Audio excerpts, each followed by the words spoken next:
Hello friends, good evening. मेरा नाम महेश भास्कर है।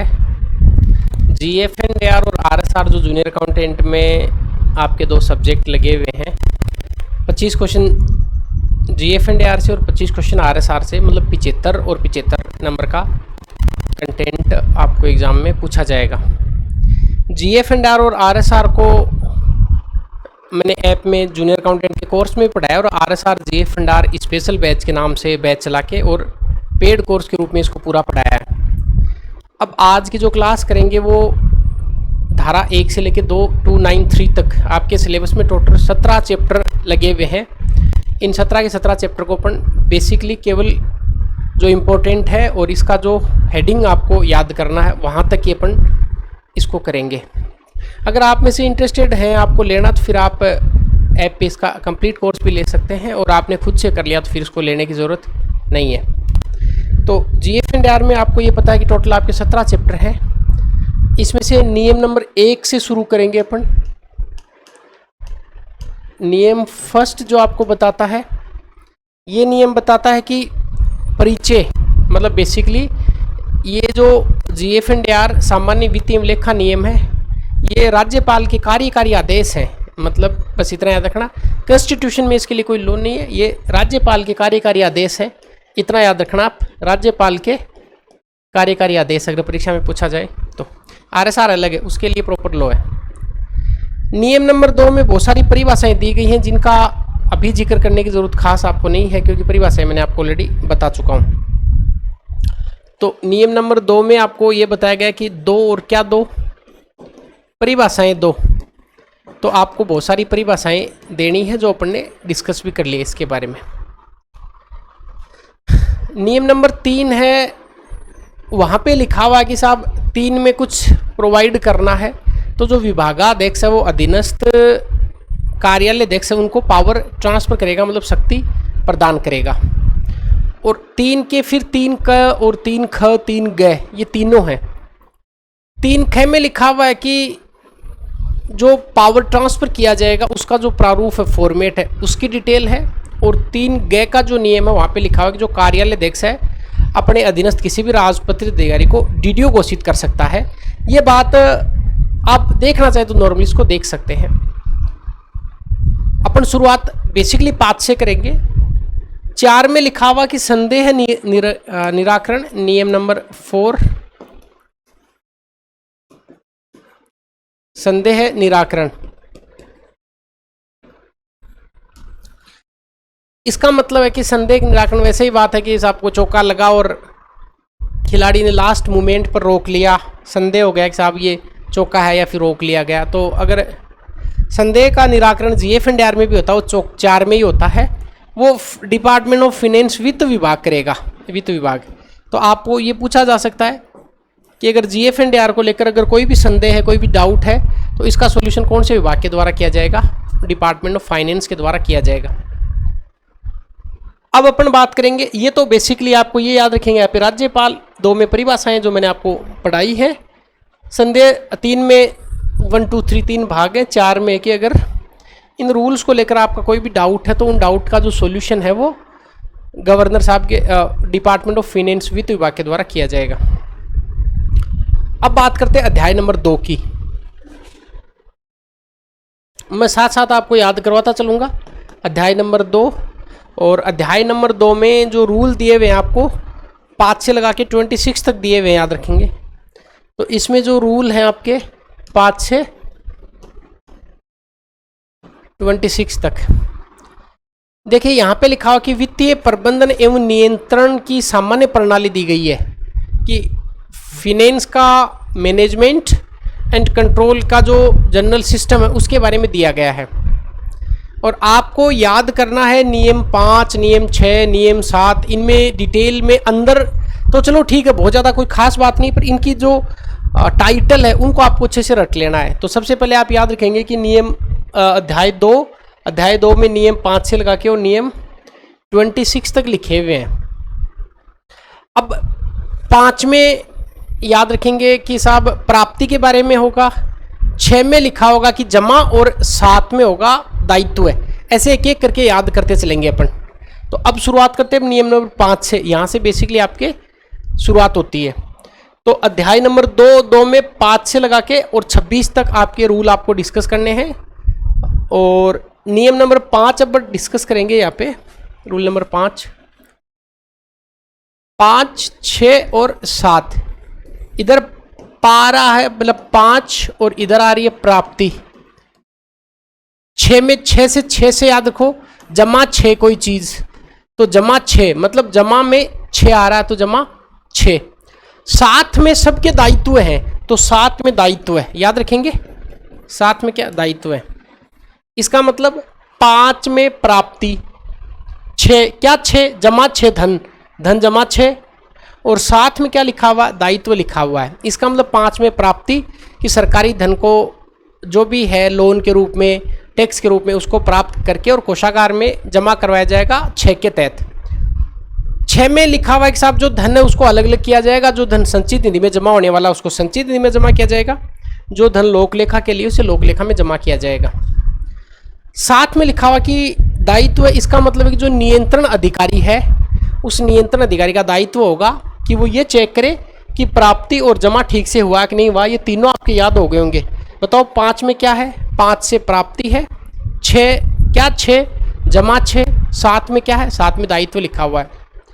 इसके बाद अब आपके पास जमा हो गया, आपके पास प्राप्त हो गया, आपने जमा कर दिया, आपने दायित्व फिक्स कर दिया। अब एक साथ आपके पास आ गया तो अब वापस आपको भुगतान करना है। इसका जो जमा धन हो गया यहाँ तक, अब आपको भुगतान करना है। तो जब भी किसी को भुगतान की बात आती है वो 0 करता रहता है कि नहीं भुगतान तो नहीं है हमारे पास, अभी है ही नहीं ऐसा करके। तो इंडिविजुअल याद करवाता हूँ आपको। 8 जो है 8 यहाँ पे 00 आ रहा है, देखो 0 और 0, इसका मतलब जब भी आप भुगतान लेने के लिए जाओगे वो 0 करेगा कि हमारे पास नहीं है। तो 8 में भुगतान की बात है। इसका मतलब होता है जो भी सरकारी धनराशि आपके पास में जमा हुई है, प्राधिकृत अधिकारी विनियोग की सीमा में और आवश्यकता के अनुसार खर्च करेगा, इतना याद रखेंगे। साथ में इसमें एक लाइन याद रखेंगे कि अगर कोई धन लैप्स होता है तो उस लैप्स से बचाने के लिए उसको खालिस्तान अकाउंट से निकाल के खालिस्तान अकाउंट में जमा नहीं किया जाएगा, ये ध्यान रखना आपको। इसका मतलब अगर कोई राशि लैप्स होने वाली है, बजट आया हुआ, तो उसको वहाँ से निकाल किसी दूसरे अकाउंट में आप ट्रांसफ़र नहीं करेंगे, ये आपको याद रखना है। 8 में भुगतान की बात है। नो को याद रखेंगे, नो इस प्रकार से नो। यहाँ पे लिखा हुआ कि जो प्राधिकृत अधिकारी है, जो अथॉरिटी है, वो प्राधिकार की जो सीमा है उसी में खर्च करेगा, उससे बाहर की सीमा में खर्च नहीं करेगा। मतलब अगर आपके डिपार्टमेंट के लिए 1 लाख के लिए बजट आया हुआ है तो प्राधिकृत अधिकारी 1 लाख की सीमा में ही खर्च करेगा, बियॉन्ड द लिमिट वो एक्सपेंडिचर नहीं करेगा। ये बात 9 में लिखी, मतलब 9 8 में भुगतान। अब बात करते हैं 10 की। पहले आपको इनकी ये बहुत अच्छे से याद कर लेना, इनका टाइटल याद कर लेना। 10 में वित्तीय औचित्य के सिद्धांत लिखे हुए हैं। वित्तीय औचित्य के सिद्धांत, औचित्य सिद्धांत। देखिए वित्तीय औचित्य सिद्धांत का मतलब ये है कि पहले तो याद रखेंगे कि वो छोटा बच्चा ऐसे इमेजिन कर करके ऐसे आलतू फालतू ट्रिक बनाएंगे ताकि आपके दिमाग में बैठ जाए। वैसे जिन्होंने कोर्स किया उनके देखो सबके अच्छे से याद है। मैंने कोशिश यही की कि आपको सारा याद करवा दूं मैं, और जिन्होंने नहीं लिया वो देख सकते हैं अभी क्लास। ऐसा वित्तीय औचित्य के सिद्धांत। देखिए वित्तीय औचित्य में ऐसा है कि जो छोटे बच्चे हैं उनको आप 9 रुपये तक देंगे तो कोई खास हिसाब नहीं होगा। जैसे आप 10 का नोट देते उसके बाद में उसका औचित्य तय करते हैं कि भाई ये बताओ कि आप ये 10 रुपये कहाँ पे खर्च करोगे। जैसे सिक्के आपने पकड़ा दिए तो कुछ नहीं पूछेंगे, तो 10 में आते आते आप वित्तीय औचित्य तय करेंगे। तो वित्तीय औचित्य का सिद्धांत पूछे आपको, ये इंपॉर्टेंट है कि वित्तीय औचित्य के सिद्धांत कहाँ पे लिखे हुए हैं, तो आप कहना 10 में लिखे हुए हैं। और साथ में इसमें यह भी लिखा हुआ है कि अगर कोई सरकारी कार्मिक है वो सरकारी धनराशि का उसी प्रकार से खर्च करेगा जिस प्रकार से वो स्वयं का धन का खर्च करता है। मतलब मैं या आप किसी ऑफिस में जूनियर अकाउंटेंट है, या आप कोई डीडीओ है, या फिर आप एक्सपेंडिचर ऑफिसर या कंट्रोलिंग अधिकारी हैं, तो आप ऐसा नहीं कि साहब सरकारी धनराशि है उसको ऐसे ही आप वे कर रहे हैं। वित्तीय औचित्य के सिद्धांत का मतलब ये होता है कि आप सरकारी धनराशि को अपना पैसा समझ के खर्च करना है, इसी को वित्तीय औचित्य बोलते हैं। तो ये नियम लिखा हुआ रूल नंबर 10 में वित्तीय औचित्य की बात है। 11 का इंपॉर्टेंट है वे पर नियंत्रण, इसको भी मैं याद करवा देता हूं। अगर कंट्रोल नहीं किया तो आपके गले में डबल डंडा लगा दिया जाएगा। 11 में वे पर नियंत्रण, वे पर नियंत्रण, इसका मतलब ये है कि जब भी सरकारी धनराशि का खर्च किया जाता है, वो पहली बात तो कि प्राधिकृत सीमा में खर्च किया जाएगा। एक वे नियंत्रण रजिस्टर है GA 19 में, उसके तहत, और मासिक देयता रजिस्टर है GA 27 में, उसमें इसकी एंट्री की जाएगी। डिटेल वैसे खूब सारी मैंने आपको बताई गई है। फिर महालेखा विभागाध्यक्ष है के कार्यालय से महालेखाकार अंक मिलान करेगा, इसके लिए GA 21, GA 22, GA 23 का वर्णन किया गया है। अभी आप इतना याद रखें, वे नियंत्रण, वे नियंत्रण 11 11 में लिखा हुआ वे नियंत्रण की बात। यहाँ पे लिखा है कि वे नियंत्रण का रजिस्टर कौन सा, GA 19। 2 GA यहाँ पे अभी याद कर सकते हैं, GA 19 याद करेंगे, यहाँ पे GA 19 याद रहे तो आपके।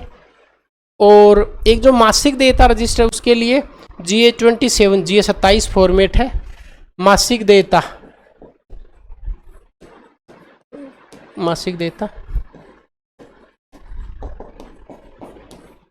तो वे पर नियंत्रण कहाँ पे लिखा हुआ, 11 पे। 10 में क्या बताओ, 10 में लिखा हुआ वित्तीय औचित्य, धन का औचित्य तय करना। 9 में नो दिया हुआ, प्राधिकृत सीमा से बाहर नहीं। 8 में 0 आ रहा, वे करने की बात है। 7 में सबके दायित्व फिक्स किए गए।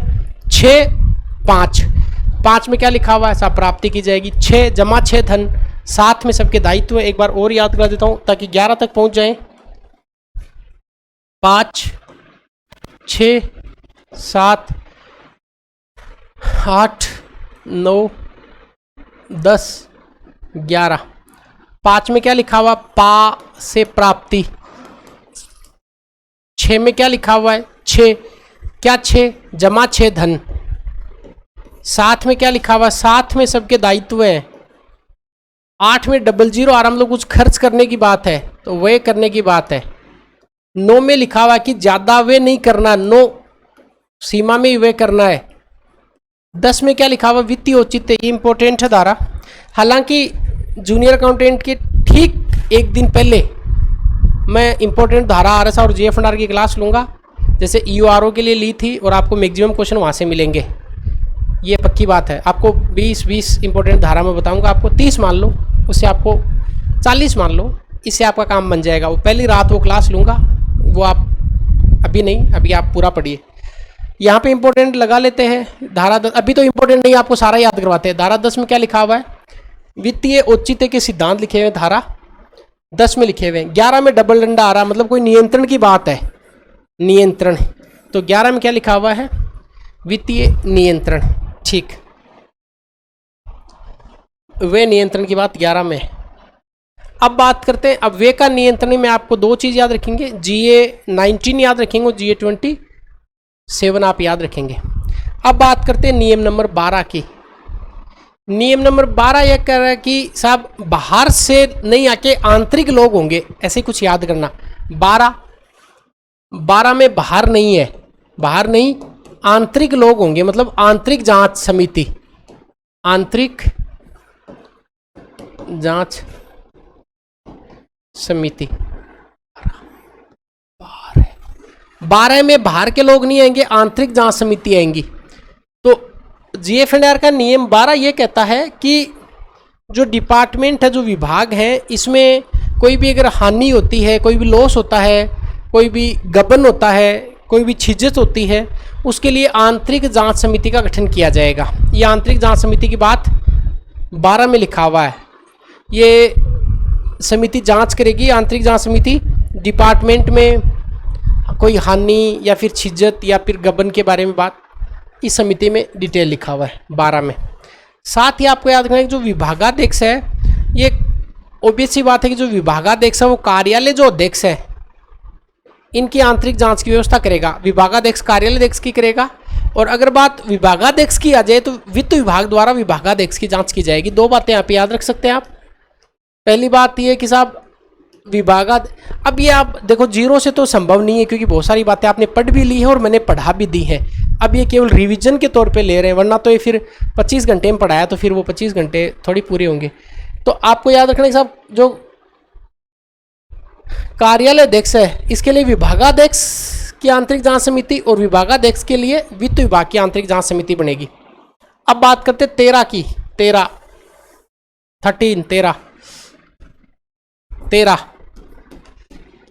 का मतलब जो 13 है वो तुझको मिल जाएगा, उसमें कोई विलंब नहीं होगा।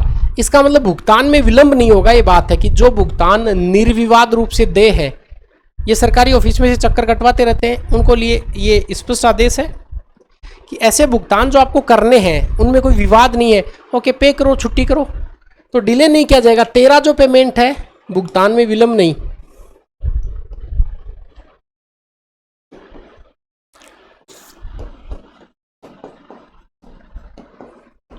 विलंब नहीं। और 12 में क्या बाहर से नहीं आएंगे, अंदर से आएंगे। और 11 में क्या है, आंतरिक जांच समिति की बात 11 में की गई है। 14 का याद रखना है कि साहब सरकारी कर्मचारी जो रजिस्टर है 14 उसमें सही लेखांकन करेगा। इसको कैसे याद कराते हैं, देखो ये लिखा हो ना 6 वर्ष से लेकर 14 वर्ष तक के बच्चे स्कूल जाएंगे। तो जब 14 साल का बच्चा स्कूल जाता है इसकी किस में एंट्री होती है, रजिस्टर में एंट्री होती है, रजिस्टर में। इसका मतलब याद रखना कि 14 का संबंध रजिस्टर से है कि जो भी अधिकारी है, कर्मचारी है, वो सही रजिस्टर में सही लेखांकन करेगा, इसका दायित्व है। क्या समझे?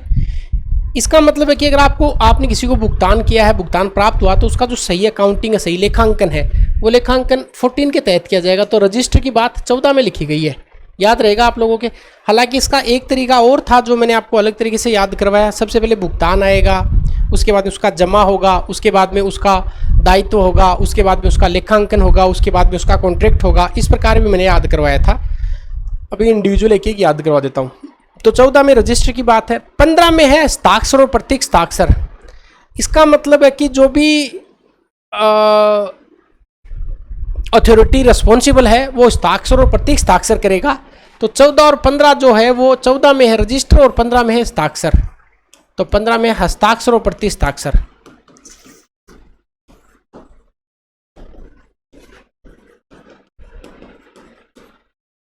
पंद्रह में प्रति आ रहा, वापस एक 5 आया था, 5 में प्राप्ति आया था और 15 में प्रति आ रहा है। इधर भी 5 आ रहा है, इधर भी प्रति आ रहा है। तो हस्ताक्षर और प्रति हस्ताक्षर की बात कहां पे की गई है, 15 में की गई है। समझ में आ गया? 16 में लिखा गया कि नियंत्रण अधिकारी के दायित्व है किसके संबंध में, लेखांकन के संबंध में। ये आपको एक याद करना पड़ेगा। तो 16 का मैं आपको बताता हूं। 16 नियंत्रण अधिकारी का दायित्व है। 7 में दायित्व था और 16 में नियंत्रण अधिकारी का दायित्व है।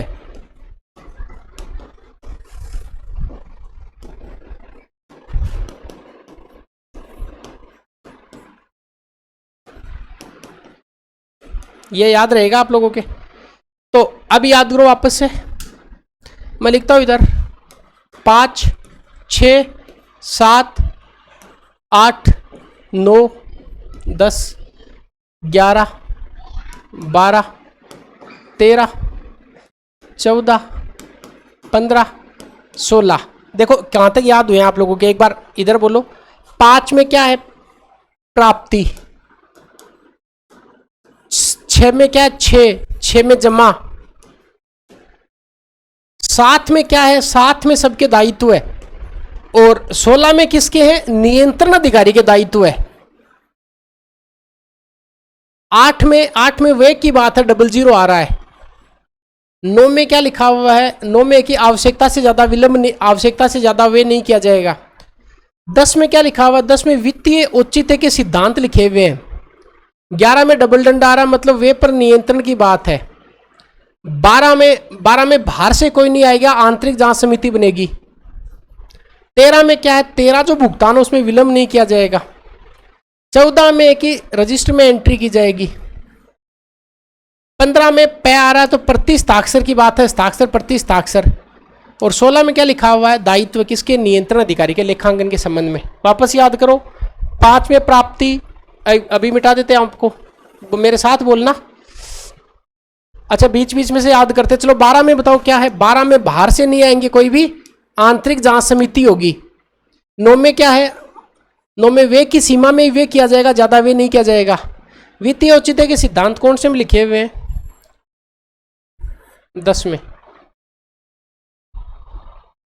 दायित्व कहाँ पे लिखा हुआ है? यहाँ पे। और नियंत्रण अधिकारी का दायित्व है यहाँ पे। प्राप्ति की बात यहाँ पे, जमा की बात यहाँ पे, दायित्व की बात यहाँ पे, वे की बात यहाँ पे, आवश्यकता से ज़्यादा वे नहीं किया जाएगा यहाँ पे, वित्तीय औचित्य सिद्धांत यहाँ पे, वे नियंत्रण यहाँ पे, आंतरिक जांच यहाँ पे, भुगतान विलंब नहीं किया जाएगा यहाँ पे, रजिस्टर में एंट्री यहाँ पे, हस्ताक्षर यहाँ पे दायित्व। अब 17 में क्या होता है? खतरा होता है, कोई भी सूचना मांग सकता है। तो लेखा परीक्षा द्वारा सूचना, इसका मतलब होता है कि जब ऑडिट के द्वारा रिपोर्ट सूचना मांगी जाती है तो नियंत्रण अधिकारी जो वो सूचना देगा। 17 में खतरा है, आपको पूरी रिपोर्ट तैयार करके रखनी है, तो लेखा परीक्षा द्वारा सूचना मांगना, ये 17 में लिखा हुआ है। सारे याद करा दूंगा मैं। 17 में क्या लिखा हुआ है? 17 लेखा परीक्षा द्वारा सूचना।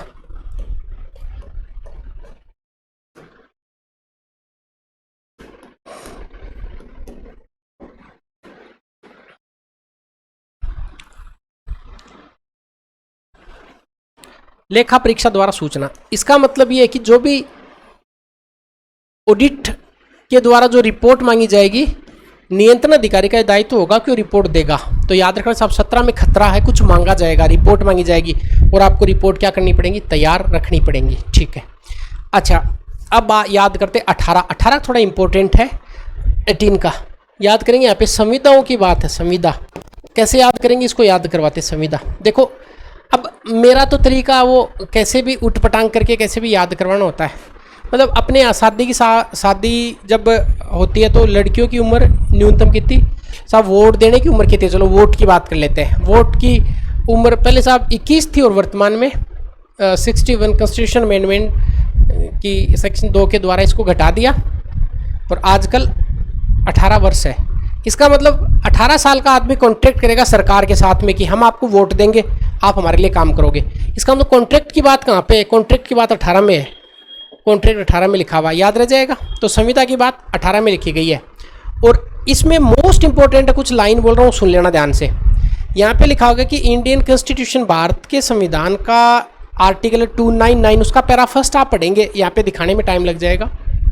यहाँ पे लिखा हुआ कि राज्य की जो संपत्ति है उसकी जो संविदा करेगा वो राज्यपाल करेगा। और राज्यपाल है वो अपना जो पावर डेलीगेट करेगा वो परिशिष्ट 2 के तहत अपना जो पावर है उसको क्या कर देगा? डेलीगेट कर देगा। तो 2 बात बहुत इंपॉर्टेंट है यहाँ पे। संविदा करने की जिम्मेदारी राज्यपाल की है और किस अनुच्छेद के तहत? आप कहेंगे सर अनुच्छेद 299 का पैरा फर्स्ट। और राज्यपाल खुद थोड़ी संविदा करने आएंगे हर बार में, इन्होंने अपना पावर है वो ट्रांसफर कर दिया। परिशिष्ट 2 में प्राधिकारियों के नाम लिखे, परिशिष्ट 2। एक याद करेंगे वित्तीय औचित्य के सिद्धांत 10 में लिखे हुए हैं। एक याद करेंगे 18। हालांकि ये अभी नहीं बताऊंगा आपको, जब उसी टाइम बताऊंगा जब अपन पहले दिन परीक्षा के पहले दिन क्लास करेंगे। ठीक है। जैसे बहुत अच्छे से इसको डिटेल के साथ में करेंगे। तो आपको 18 तक देख लिया। तो आपको कोई पूछे कि 18 में क्या बोले, पर संविदा है 18-19 एक साथ ही है। उधर संविदा और इधर संविदा के सामान्य सिद्धांत है। तो 18-19 को एक साथ याद कर लो ताकि दिक्कत नहीं है। 18 और 19, 18 साल का आदमी क्या करेगा? सरकार के साथ में संविदा करेगा। और 19 में क्या लिखा हुआ? संविदा के सिद्धांत लिखे हुए हैं, संविदा के सामान्य सिद्धांत। अब सामान्य सिद्धांत हैं वो केवल रीडिंग मारने मात्र से आपके क्लियर हो जाएंगे। साहब संविदा वो खुली होनी चाहिए, पारदर्शी तरीके से होनी चाहिए, शर्तें बहुत ही स्पष्ट होनी चाहिए। अगर संविदा का 3 वर्ष या अधिक समय के लिए चल रहा है तो 3 माह का नोटिस देके फिर संविदा समाप्त किया जाना चाहिए। 1 लाख से अधिक की कोई अगर संविदा तो महालेखाकार को उसकी डिटेल भेजनी चाहिए। ठीक है। 19। अब बात करते हैं 20 की, 20 की। 20 अब ये थोड़ा सा याद करना देखो हार्ड है। मतलब इसको ऐसे याद करता हूँ 20 याद करने के लिए। एक्चुअली क्या होता है कि छोटे बच्चे जब स्कूल जाते हैं ना तो वो सब ज़्यादा लूटते हैं अपने घर वालों को। जब स्कूल मम्मी पापा छोड़ने जाते हैं, बस आ रही होती है, उससे पहले उनको वो जो डिमांड करेंगे, अगर शॉप सामने आ गई तो बोले बिस्किट दिलाओ, नमकीन दिलाओ, कुरकुरे दिलाओ, चॉकलेट दिलाओ, चिप्स दिलाओ, कुछ भी दिलाओ, और दिलाना पड़ता वरना स्कूल नहीं जाऊँगा। ऐसे ही 2020 का बिस्किट आता है तो घर वालों की सबसे ज़्यादा हानि कहाँ से होती है? उन बच्चों से होती है। तो हानि की बात कहाँ पे? 20 में। इतना याद रख लेना आप। मेरे तरीके आपको ऑलरेडी पता है कि बड़े उटपटांग है, पर हाँ याद हो जाएंगे। ये हानियों के बारे में बात करता है। तो छोटे छोटे बच्चे स्कूल जाते हैं, बहुत सारे 20 बिस्किट खरीद के लाते हैं, घर वालों को हानि करते हैं और हानियों की रिपोर्ट ला के देते हैं घर पे, बोले इतनी हानि कर दी हमने। तो हानियों की रिपोर्ट कहाँ पे लिखी गई है? 20 में लिखी गई है। अब महालेखाकार को इसकी सूचना दी जाएगी। कौन से मामलों में हानियों की रिपोर्ट की सूचना नहीं दी जाएगी, ये मैंने ऑलरेडी आपको ठीक से बता दिया। कितने हज़ार से कम के मामलों की सूचना नहीं दी जाएगी, ये बात है।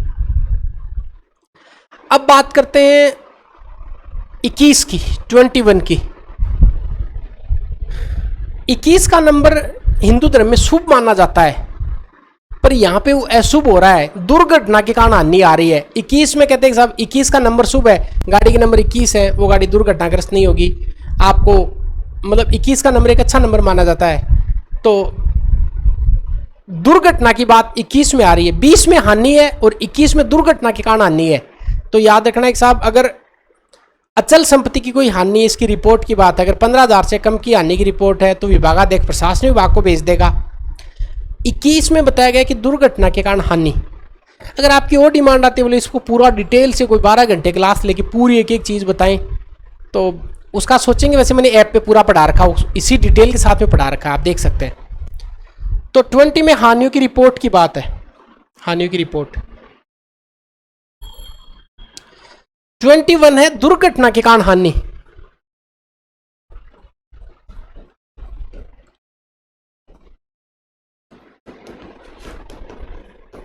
तो 21 का नंबर वैसे शुभ है, पर यहाँ पे दुर्घटना के कारण क्या क्या हो रही है? हानि हो रही है।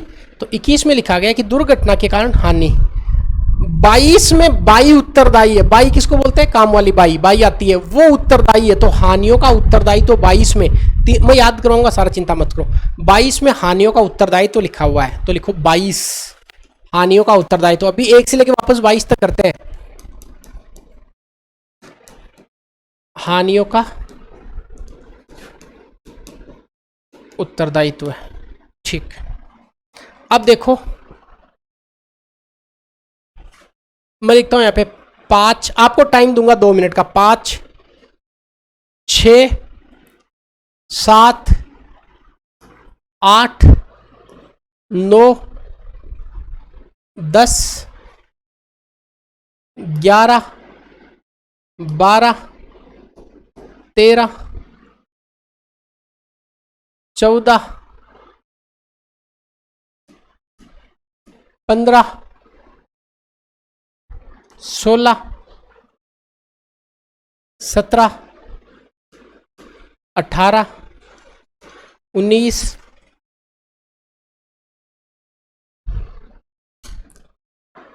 20, 21, 22। बताओ, एक एक सोचो,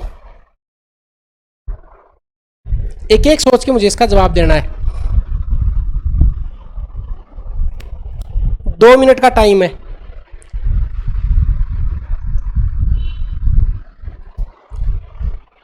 कहां से उल्टे से शुरू करें कि इधर से शुरू करें? बताओ। इधर से करते हैं। 22 में क्या है? बाई उत्तरदायी है हानि के लिए, हानियों का उत्तरदायित्व है 22 में। 21 वैसे शुभ में है अपना नंबर, पर यहां पे दुर्घटना हो रही है, तो दुर्घटना। 2020 बिस्किट हानि की रिपोर्ट। 19, 18 और 19, 18 साल का व्यक्ति संविदा करेगा और 19 में शर्त लिखवाएगा। संविदा की शर्तें। 17 में खतरा है, मतलब कुछ रिपोर्ट मांगेंगे, ऑडिट रिपोर्ट। 16 में लिखा गया कि साहब नियंत्रण अधिकारी का दायित्व है। 14 साल का बच्चा स्कूल जाएगा, रजिस्टर में एंट्री करेंगे, 15 में पे आ रहा है तो प्रति हस्ताक्षर हस्ताक्षर होंगे। 13 में जो 13 भुगतान है उसमें विलंब नहीं किया जाएगा, तुम्हें दे दिया जाएगा। 12 में बाहर के लोग नहीं आएंगे, आंतरिक जांच समिति होंगी। 11 में वेब का नियंत्रण होगा। 10 में वित्तीय औचित्य के सिद्धांत होंगे। 9 में सीमा से ज़्यादा व्यय नहीं किया जाएगा। 8 में व्यय की बात आ गई। 7 में दायित्व की बात आ गई। 6 में जमा की बात आ गई। 5 में प्राप्ति की बात आ गई। बताओ याद हुआ कि नहीं हुआ आप लोगों के?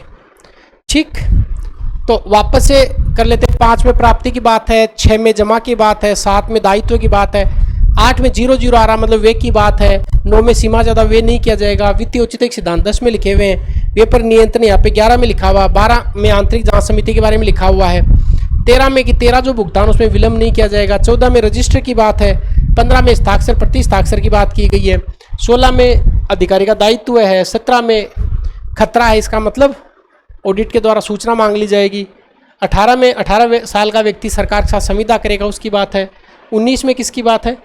19 में संविदा की शर्तों के बारे में बात है, 20 में हानियों की रिपोर्ट की बात है, 21 में दुर्घटना की बात है, 21 का नंबर सुपर पर दुर्घटना, और 22 में ये जो हानियों के लिए उत्तरदायी है। अब बात करते 23 का याद करना, हानियों का अपलेखन, राइट ऑफ करना, मतलब 2-3 ही हानि हुई तो उसको छोड़ दिया। तो अब 23 का थोड़ा इसका ट्रिक ऐसे ही बनाएंगे। 23 हानियों का अपलेखन, हानियों का अपलेखन, हानियों का अपलेखन, अपलेखन, अपलेखन का मतलब होता है राइट ऑफ करना। यहाँ पे बताया गया कौन कौन सी हानि उनको राइट ऑफ किया जा सकता है। अपलेखन की बात है, हानियों का जो अपलेखन है उसकी बात 23 में की गई है। देखिए अपलेखन का मतलब राइट ऑफ करना, तो याद करना कि 2-3 ही हानि हुई है उनको अपलेखन कर दिया, 2-3 हानियों का आपने क्या कर दिया? अपलेखन। ज्यादा अपलेखन का मतलब राइट मतलब भूल जाना, ऐसा मान लो, बोलो छोड़ दो इनको, जमा लिख दो। तो 23 में लिखा कि अगर 2-3 ही हानि है तो उनको अपलेखित कर दिया जाएगा। 24 में तेरी चॉइस है कि कंट्रोल में आना है या नहीं कंट्रोल में आना है, तो चॉइस में कंट्रोल लिखा हुआ है, वित्त विभाग का नियंत्रण की बात की गई। ऐसे नियम जो कि वित्तीय प्रभाव के वित्त विभाग द्वारा बनाए जाएंगे। तो चॉइस को ऐसे याद करो, चॉइस को चॉइस से याद करो, चॉइस। इसका मतलब है तुम्हारा ही चॉइस है कि तुम कंट्रोल में रहोगे, आउट ऑफ कंट्रोल रहोगे। यहाँ पे नियंत्रण की बात है, और नियंत्रण अपन GF&AR पढ़ रहे हैं, तो कौन से विभाग का नियंत्रण होगा? वित्त विभाग का नियंत्रण होगा, डिपार्टमेंट ऑफ फाइनेंस का। तो वित्त विभाग का क्या होगा? नियंत्रण होगा। ये बात चॉइस में है, नियंत्रण। तो चॉइस में नियंत्रण की बात है, ठीक। 25 में लिखा हुआ है कि जो लेखा सेवा के अधिकारी हैं उनके उत्तरदायित्व और कर्तव्य। 25 में लेखा सेवा के अधिकारी और 26 में शक्ति प्रत्यायोजन की बात की गई है। तो यहाँ पे याद रखना साहब, 25 में लिखा हुआ है कि जो भी लेखा सेवा और अधीनस्थ लेखा सेवा, मतलब आप जूनियर अकाउंटेंट बनेंगे, फिर अकाउंटेंट बनेंगे, फिर मतलब AAO सेकंड बनेंगे, फिर AAO फर्स्ट, फिर AO बनेंगे, फिर सीनियर AO बनेंगे, फिर फाइनेंशियल एडवाइजर बनेंगे। तो उत्तरदायित्व की सारी बात कहाँ पे लिखी गई है? परिशिष्ट 3 जो है वो तो, परिशिष्ट 4 तो लेखा सेवा वालों के बारे में, और अधीनस्थ जो लेखा सेवा है परिशिष्ट 5। तो आप जूनियर अकाउंटेंट अधीनस्थ लेखा सेवा में आता है, तो आपके जो सेवा शर्तें हैं उत्तरदायित्व 5 परिशिष्ट 5 में है, और जो लेखा सेवा वाले उनके परिशिष्ट 4 में लिखे हुए हैं, ठीक है। अब बात करते हैं 25 में किसके बारे में? तो आप देखना 25 में माथा पच्ची है, आप पहले बनेंगे तो फिर उत्तरदायित्व आ जाएंगे। तो 25 में थोड़ी सी माथा पच्ची है आपके लिए कि आप लेखा सेवा में जाएंगे, अधीनस्थ लेखा सेवा में आपके दायित्व उत्तरदायित्व है। 26 में लिखा गया कि शक्तियों का प्रत्यायोजन, अब लास्ट रूल है इसका, तो पावर आप छोड़ के चले जाएंगे अपन। तो विभिन्न अधिकारियों की शक्तियों का प्रत्यायोजन GF&AR के भाग 3 में लिखा हुआ है। तो अभी 2 चॉइस हो गया, 25, 26 और याद कर देता हूं। 25 और 26 इसमें लिखा गया कि जो भी लेखा सेवा एंड अधीनस्थ लेखा सेवा के जो अधिकारी हैं, अधीनस्थ लेखा सेवा के, उनके बारे में बताया गया, लेखा सेवा और अधीनस्थ लेखा सेवा के बारे में, कि जो लेखा सेवा वाले हैं उनके लिए परिशिष्ट 4 है, और अधीनस्थ लेखा सेवा वालों के लिए परिशिष्ट 5 में उनके दायित्व लिखे हुए हैं। और जो 26 का जो रूल है वहां पे शक्ति प्रत्यायोजन लिखा हुआ है, शक्ति प्रत्यायोजन, शक्ति प्रत्यायोजन मैं याद करवा दूंगा, चिंता नहीं करें। प्रत्यायोजन, तो ये जो शक्ति का जो प्रत्यायोजन लिखा हुआ है ये लिखा हुआ है GF&R के भाग 3 में। समझ में आ गया? अब देखो, अभी आपके 2-3 में दिक्कत आएगी। एक आएगी आपके 16 में, एक आएगी आपके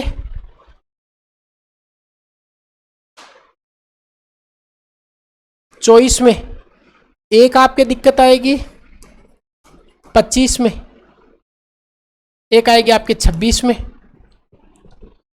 एक आपके आएगी 6, 7, 8, 9, 10, 11,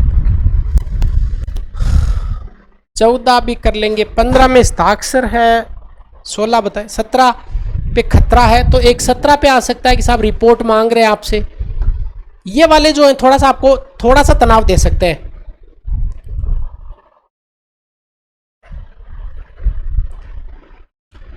तो 16 में लिखा गया है कि साहब जो अधिकारी है उसका दायित्व है। 24 में नियंत्रण की बात है, कंट्रोल की, तो किसका कंट्रोल रहेगा? वित्त विभाग का।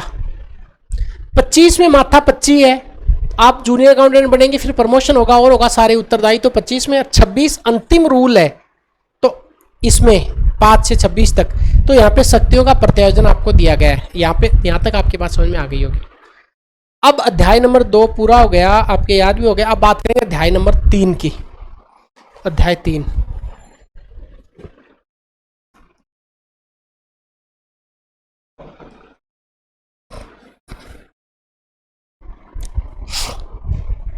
अध्याय 3 बेसिकली राजस्व एवं प्राप्तियों के बारे में बताता, रेवेन्यू रिसिप्ट्स के बारे में। राजस्व एवं प्राप्तियां, राजस्व एंड प्राप्तियां कहां से कहां तक लिखा हुआ है? 27 से 41 तक।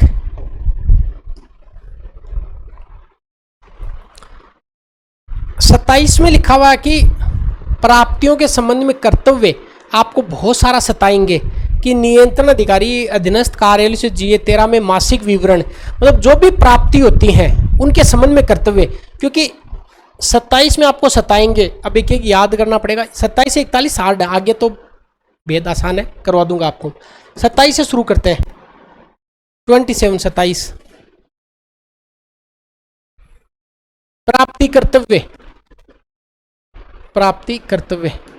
तो कर्तव्य जब भी आपसे कोई करवाएगा आपको हमेशा सताया जाएगा, सता के आपसे कर्तव्य करवाए जाएंगे। तो 27 में प्राप्ति वाले कर्तव्य। अब यहाँ भुगतान के कोई कर्तव्य नहीं है, प्राप्ति के कर्तव्य हैं, क्योंकि इस अध्याय का नाम ही राजस्व एवं प्राप्तियां हैं। तो प्राप्तियों के संबंध में कर्तव्य और अधीनस्थ कार्यालय से GA13 में मासिक विवरण प्राप्त किया जाता है।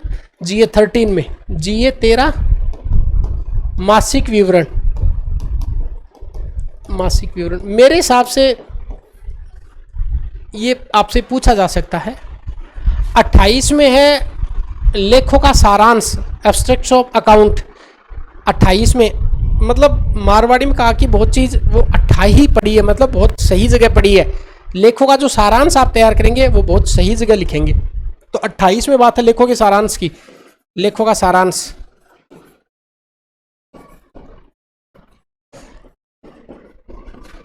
सारांश। इसके बाद आपको याद रखना है कि साहब विभागीय विनियम, दोनों मिलकर विभाग के नियम बनाएंगे। तो दोनों कौन मिलेंगे? 29 में मिलेंगे विभागीय विनियम। मैं याद करवा दूंगा अभी आपके। 29 में विभागीय विनियम, विभागीय विनियम।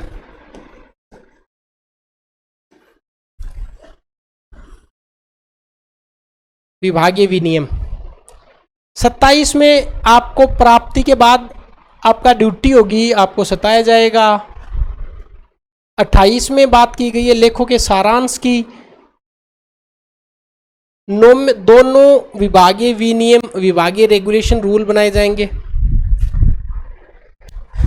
30 करके फिर याद करवाते। 30 में लिखा गया कि 30 में ये लिखा गया कि मान लो सरकार की जो भी धनराशि है, सरकारी धनराशि को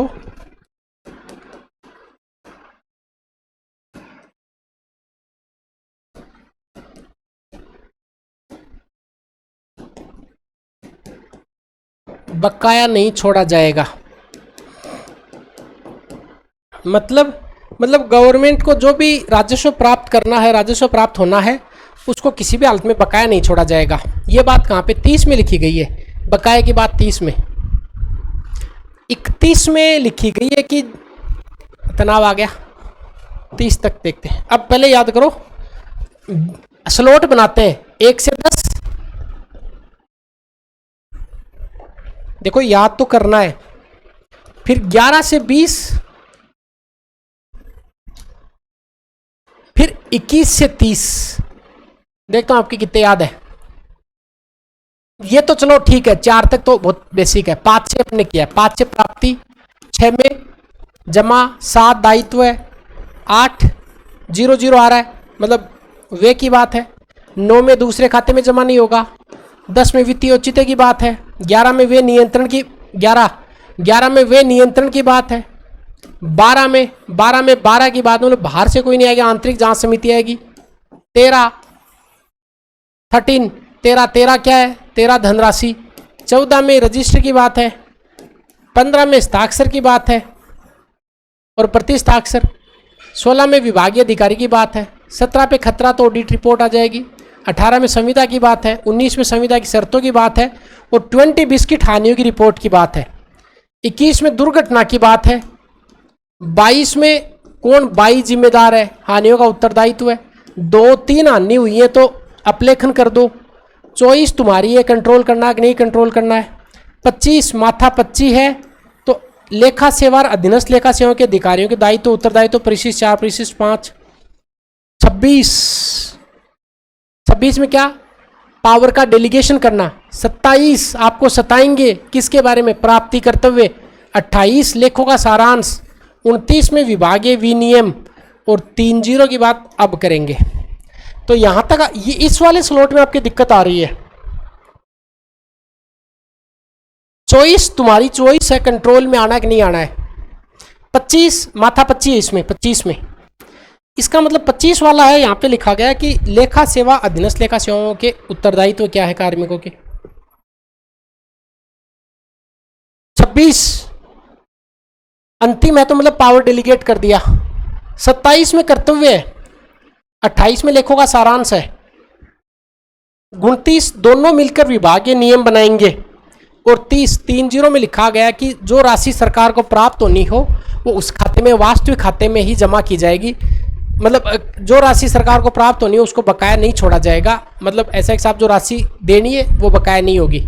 और 13 में जो भुगतान है उसमें विलंब 13 नहीं किया जाएगा। देखो 13-30 याद करो, ये याद हो जाएगा। 13 और 30 यहां पे कि जो भुगतान करना है उसमें विलंब मत करो और यहां पे जो प्राप्त करना है वो प्राप्त कर लो। और 31 भी इसी से जुड़ा हुआ है। 31 में लिखा गया कि राशि जब आपको प्राप्त हो जाए तभी उसको लेखों में जमा करो। ऐसे नहीं कि जो राशि आपको प्राप्त ही नहीं हुई है उसको पहले आपने जमा कर दिया। जब राशि आपके हाथ में आ जाए, जैसे चेक दे दिया किसी को, तो चेक किसी को देना मात्र ही भुगतान थोड़ी हो गया। और चेक जब क्लियर हो गया आपके खाते में पैसे आ जाए तो जमा लिखना है। ये बात 31 में लिखी गई है। 31 में तब तक गले में डंडा लगाए रखो जब तक कि राशि वास्तविक रूप से आपको प्राप्त नहीं हो जाती है। 32 में है कि जो संबंधित प्रशासनिक विभाग है वो डिटेल वित्त विभाग को भेजेगा। तो वित्त विभाग की बात 32 में वित्त विभाग की बात है। ये 3-4 नियम हार्ड आए और परीक्षा में भी नहीं आएंगे। 30 में क्या लिखा हुआ है, राशि प्राप्ति की बात। 31 में है कि वास्तविक प्राप्ति पर लिखा जाएगा। 32 में वित्त विभाग की बात है। अब बात करते हैं नियम नंबर 33 की। 33 और 34 दोनों एक साथ जुड़े हुए हैं। 33 में लिखा हुआ है कि भूमि और भवन है उनके किराए की बात है और 34 में लिखा कि भूमि और भवन के किराए का निर्धारण। दोनों याद कर लो एक साथ। 3-3 और 3-4 देखो याद पूरे करने हैं। यहां पे भूमि और भवन का किराया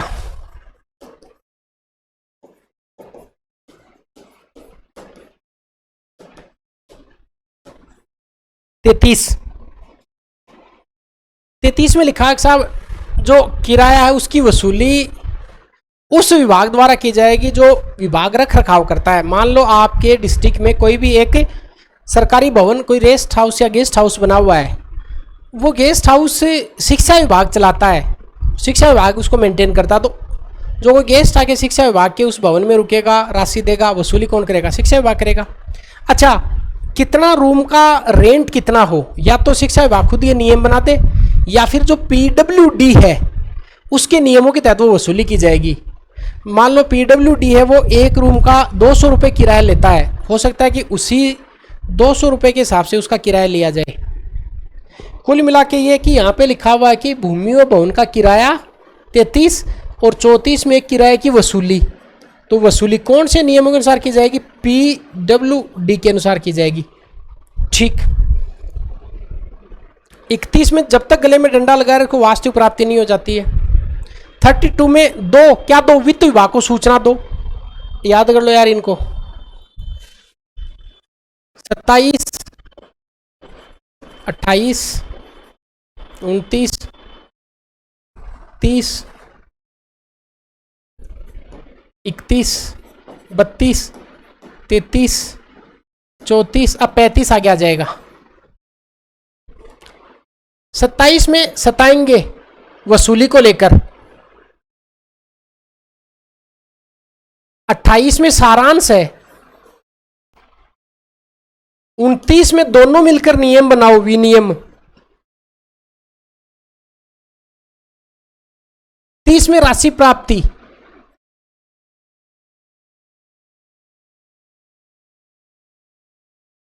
31 में वास्तविक प्राप्ति,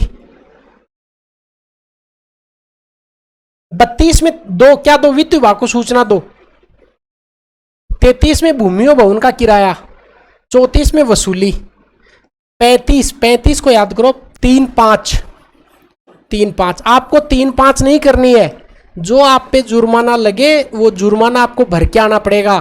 तो 3-5 नहीं करना। 3-5 में क्या लिखा हुआ है? जुर्माने की बात लिखी गई है, याद रह जाएगा आप लोगों के। ठीक। अब बात करते हैं 36 का आंकड़ा जिनके चलता ना वो न्यायालय में, कोर्ट में जाते हैं। तो 36 में न्यायालय जुर्माने की बात की गई है। तो 36 न्यायालय जुर्माना, 36 का आंकड़ा और न्यायालय का जुर्माना, न्यायालय जुर्माना 34 में क्या लिखा हुआ है? 34 में क्या लिखा हुआ? 33 में भूमि भवन का और यहाँ पे भूमि भवन का किराए की वसूली और निर्धारण, यहाँ पे निर्धारण, यहाँ पे वसूली किसके नियमों के तहत? ये एक लाइन रख के चले जाओ यहाँ से, केवल PWD बस। 31-32 में क्या लिखा हुआ है? यहाँ पे कि गले में डंडा तब तक लगाए रखो वास्तविक प्राप्ति नहीं हो जाती, यहाँ पे वित्त विभाग को भेज दो, इतना ही लिखा हुआ है। 36 न्यायालय जुर्माने की बात करती है कि साहब न्यायालय में जुर्माना, यहाँ पे जिला न्यायालय लगाएगा, वसूल करेगा, वही रिफंड करेगा। अधीनस्थ न्यायालय वसूल करेगा, जमा करेगा, रिफंड करेगा, रिपोर्ट किसको भेज देगा? जिला न्यायालय को भेज देगा। 37 में लिखा हो विविध मांग, बहुत सारी मांग। तो 3-7 में मांग है कि अन्य राज्यों की अगर वसूली का दायित्व है तो महालेखाकार को भेजा जाएगा। विविध मांग 3-7।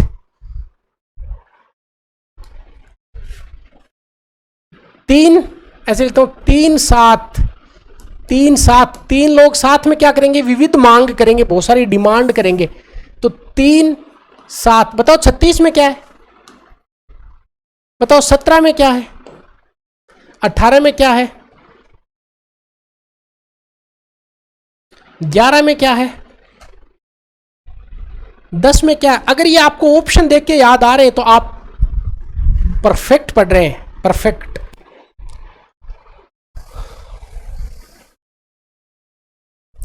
तीन सात में क्या लिखा हुआ? विविध मांग।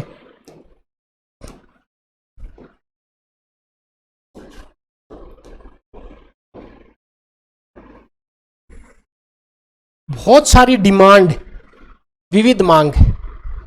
38 में है कि राजस्व की माफी, साहब सक्षम न्यायालय वो अड़ेगा नहीं, माफी कर देगा। 38 में माफी की बात है, अड़ना नहीं है, माफी करनी है। 3-5 नहीं करना, जुर्माना देना है। 36 में न्यायालय का जुर्माना, 37 में विविध मांग, 38 में अड़ना नहीं है, माफी करनी है। माफी, राजस्व की माफी की बात की गई है। और रेवेन्यू की माफी कौन सा देगा? सक्षम न्यायालय के द्वारा दी जाएगा। 38 और 39 दोनों सिमिलर है, इंपॉर्टेंट भी है। माफी का विवरण कि GA 16 में 1 जून को महालेखाकार को भेजना पड़ेगा, ये याद रखना। GA 16 में माफी का विवरण भेजा जाएगा। 39 में माफी विवरण की बात है, तो दोनों 38 में अड़ना नहीं है, माफी दो, 39 में माफी का विवरण दो, माफी विवरण याद रह जाएगा। 37 में विविध मांग की बात है, 38 में अड़ना नहीं है, माफी दे दो, राजस्व माफी, रेवेन्यू की माफी। 39 में क्या भेजना, माफी का विवरण भेजना, और GA 16 में भेजना, GA 16 के प्रारूप में। जी एक बार GA की क्लास भी ले लेंगे अगर याद नहीं हो रहा सारे के सारे। 40 में कुछ दिशा निर्देश दिए गए हैं, यहाँ पे लिखा है राजस्व विभाग या प्रशासन विभाग के अधीनस्थ अधिकारियों को दिशा निर्देश है। 40 में 40 में 4 निर्देश है, 40 में 4 निर्देश है, याद रखना निर्देश। और 41 वही है जो बात मैं पूछता हूं आपसे, 12 में क्या वो बात 41 में है, 12 में क्या था, आंतरिक जांच, और यहां पे 41 क्या है, आंतरिक जांच। यहां पे 41 में आंतरिक जांच, आंतरिक जांच। अब 5 से लगा के 41 तक याद करेंगे, ठीक, याद तो पूरा करवा दूंगा आपके मैं। अब बात करते हैं 5 से 41 तक पूरा, देखते हैं आपके कितना याद हुआ है कितना याद नहीं हुआ है। और सबसे पहले बात करेंगे 5 की। तो देखो 5, अब आपको बताना है, साथ साथ बोलते चलना, 5 6 7। और जिनको यूँ बहुत ही मज़ा आ रहा है कि इसी टीचर को तो छोड़ना ही नहीं है, तो ये इन्फॉर्मेशन है, प्रचार नहीं है। मुझे ये बोलते हुए भी थोड़ा सा अजीब लगता है। देखो इंडियन एजुकेटर ऐप है, उसको डाउनलोड आप कर सकते हो। उस पर RSR GF&R स्पेशल नाम से कोर्स चल रहा है, या तो वो ले सकते हो, जूनियर अकाउंटेंट का एक पूरा कोर्स है, उसमें 3 सब्जेक्ट मैंने करवाए, या वो ले सकते हो, जो आपकी मर्जी है वो ले सकते हो। अब ये थोड़ा सा सही नहीं लगता ऐसे बीच में प्रचार कर देना कि टीचरों कैसी बातें कैसे कर सकते हैं, ठीक है वो देख सकते हो। क्योंकि मुझे पता है कि जैसे क्लास उसके बाद बहुत सारे कॉल आएंगे, बोले सर ये सूचना चाहिए, तो वो सूचना सीधी या तो नंबर दिए हुए उन पर आप कॉल कर लिया करके पूछ लेना, या इंडियन एजुकेटर लिखेंगे आपको कोर्स मिल जाएगा। उसमें मैंने इसी ट्रिक के साथ में पूरा RSR और GF&R पूरा याद करवाया, तो आपकी मर्जी हो देख सकते हैं। तो और वो सारे हाथ से लिखे हुए नोट्स भी इसी ट्रिक के साथ में, नोट्स भी उसको फ्री में आपको मिल जाएंगे सारे के सारे।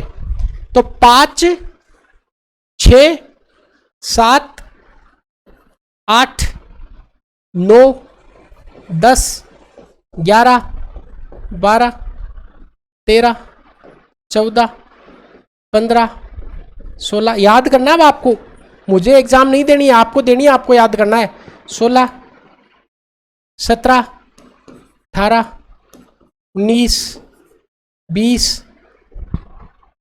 21 22 23 24 25 26 27 28 29 30 31 32 33 34 35 35 के बाद में इधर लिख देते 36 37 38 39 40 41। रियल टेस्ट तो ये होता ना दिमाग का। अब बताओ सारे सारे मेरे साथ साथ में, रियल टेस्ट तो ये है ना ब्रेन का, कि साहब कितना आप शार्प हैं, कितना आप सीख पाते हैं। 5 में प्राप्ति है,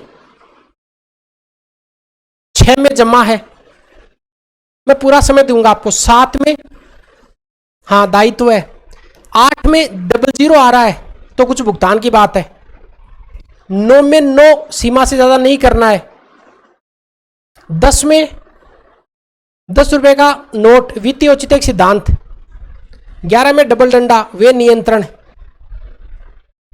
12 में आंतरिक जांच, 13 जो भुगतान तुम्हें दे दिया जाएगा, 14 रजिस्टर, 15 प्रतिस्थाक्षर हस्ताक्षर, 16 जो बात 7 पे हो 16 में। 17 खतरा ऑडिट की रिपोर्ट। 18 साल का व्यक्ति संविदा करेगा। 19 संविदा की शर्तें। 20 2020 हानि, दुर्घटना हानि। 22 उत्तरदायी है हानि के लिए। 2-3 ही हानि है तो अपलेखन कर दो। 24 तुम्हारी है, कंट्रोल में आना है नहीं आना है। 25 में माथा पच्ची है, लेखा अधिकारी अधीनस्थ अधिकारी को दायित्व है।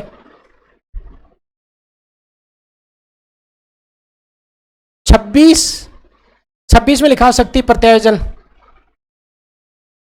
27 में आपको प्राप्ति के लिए राजस्व के लिए सताएंगे। 28 लेखों के सारांश की बात की गई है। दोनों मिलकर 29 में विभागीय नियम बनाएंगे। 30 प्राप्ति की बात की गई है। 31 में जब तक गले में डंडा रखेंगे जब तक कि वास्तविक प्राप्ति नहीं हो जाए। 32 में डिपार्टमेंट ऑफ फिनेंस की बात की गई, उसको रिपोर्ट देनी है आपको। 33 में भूमि भवन के बारे में बात की गई है। 34 में उसकी वसूली की बात की गई है किराए की। 35 में 3-5 नहीं करनी है, जुर्माना है तो जुर्माना देना पड़ेगा। 36 का आंकड़ा होता तो न्यायालय में जाते हैं। 3-7 में विविध मांग की बात की गई है। 38 में अड़ना नहीं, राजस्व की माफी देनी है।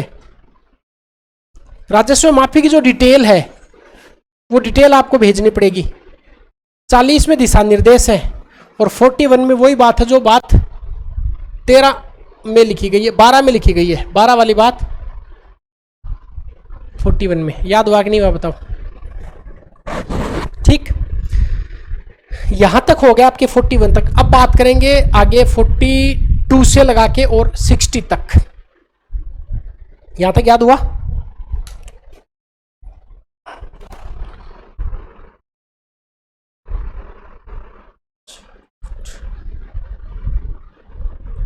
चलो, तो अब बात करेंगे अपन नेक्स्ट अध्याय नंबर 4 की।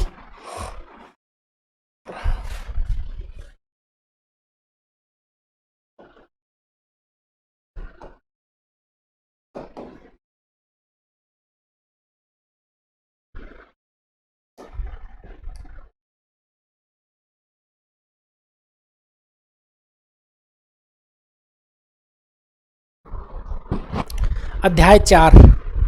अध्याय 4 में सरकारी धनराशि प्राप्ति कोषागार में जमा कराने की बात है। फोटो में है कि सरकारी धनराशि प्राप्त करने की विधि है। ये ऐसे सीक्वेंस याद कर दो। फोटो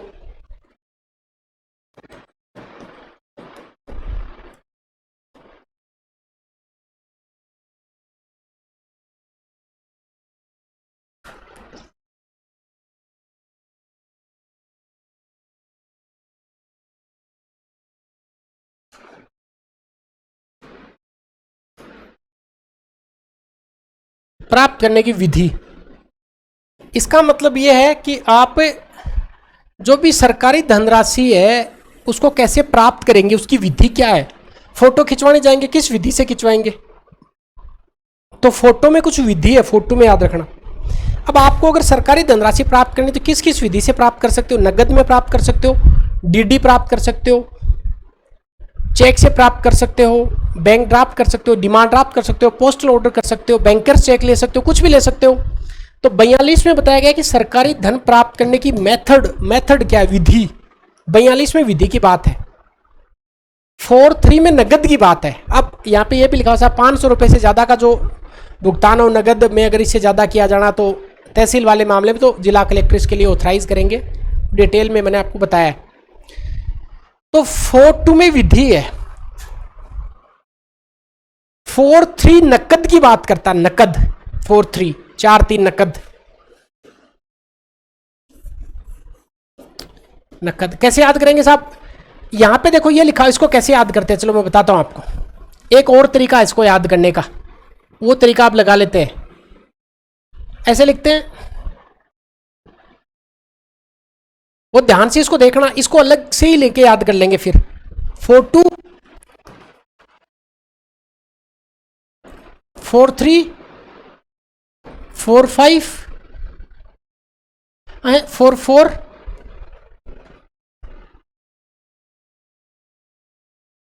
ऐसे याद करना आपको।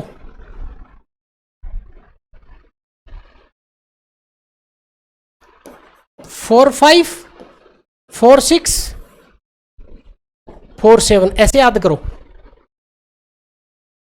42 43 44 45 46 47 याद करा दूंगा, पर पहले ड्रा यही बनना चाहिए आपका, तब याद होगा। ये इसलिए होगा क्योंकि यहाँ पे साफ साफ लिखा हुआ देखो कि सरकारी धनराशि अगर आपको प्राप्त करनी है तो यहाँ पे बताया गया कि किस तरीके से करेंगे, तरीका बताया गया, तरीका।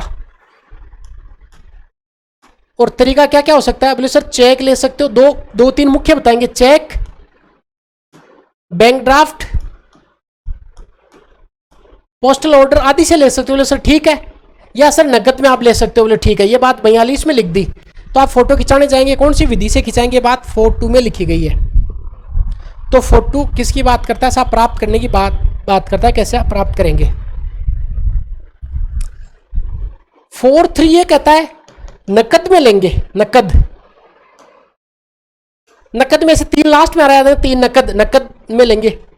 4 और चेक, जैसे चेक और जैसे 4, तो यहाँ पे चेक, बैंक ड्राफ्ट, डीडी आदि की बात की गई है। तो 42 43 44 42 किसकी बात करता है? 42 बात करता है कि आप भुगतान को किस माध्यम से लेंगे। 43 किसकी बात करता है? साहब नकद की लेंगे। और 44 चेक है, बैंक ड्राफ्ट आदि की बात करता है वो। यहां पर बात आपको समझ में आ गई है।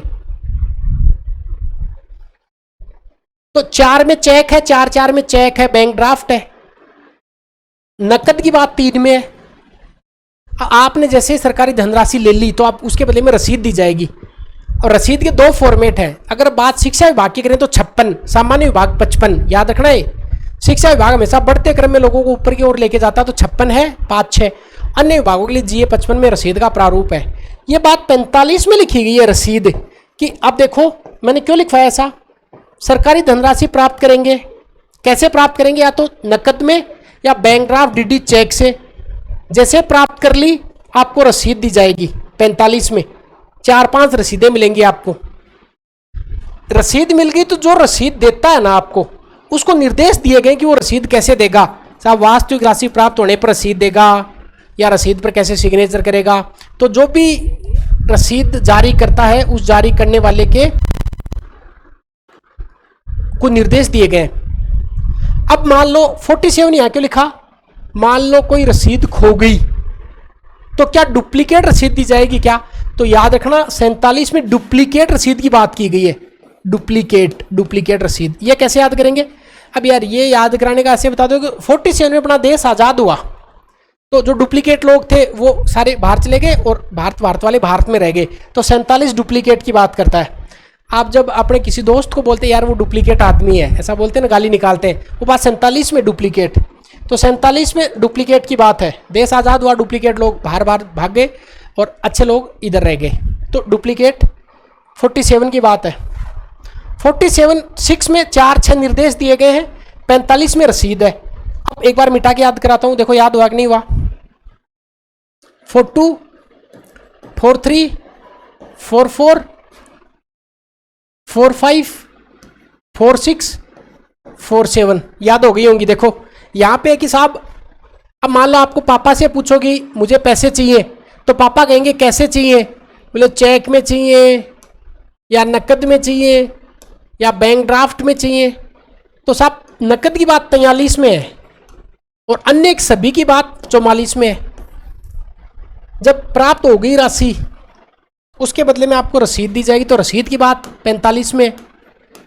रसीद पर जो साइन करेगा, निर्देश देगा, उसकी बात 46 में। और 47 में बात किसकी कही गई है? डुप्लीकेट की बात की गई है। ठीक है। 48 में एक साहब आपको जो सरकारी धनराशि है उसका लेखांकन करना है, तो 48 में लेखांकन की बात की गई है। सारा याद कराऊंगा, 50 तक होते, 1-5 से वापस शुरू करेंगे। 48 में सरकारी धनराशि का लेखांकन। 48 में अब आपने 47 में डुप्लीकेट रसीद नहीं दी नहीं जाएगी, याद रखना है। वैसे डिटेल में कभी बात करेंगे। 47 में डुप्लीकेट रसीद नहीं दी जाएगी, केवल भुगतान प्रमाण पत्र दिया जाएगा। अब आपको जो राशि प्राप्त हुई है सरकारी, उसका लेखांकन करना है। तो 48 में किसकी बात की गई है? 48 में जो सरकारी धनराशि आपको जैसे भी मिली है, चेक से मिली है, बैंक ड्राफ्ट से मिली है, नगद के रूप में मिली है, इन सब का क्या किया जाएगा? 48 में इनको लेखांकन किया जाएगा। 49 में कहा गया कि 4(9) में कहा गया कि सरकारी धनराशि और गैर सरकारी धनराशि को एक साथ नहीं मिलाएंगे, अलग अलग रखा जाएगा। और 50 में लिखा गया कि गैर सरकारी धनराशि का संधारण। तो अब थोड़ा सा तनाव आएगा आपके 3 को लेकर। 48, 49 एंड 50। 48 में लिखा गया 48 में लेखांकन, अकाउंटिंग।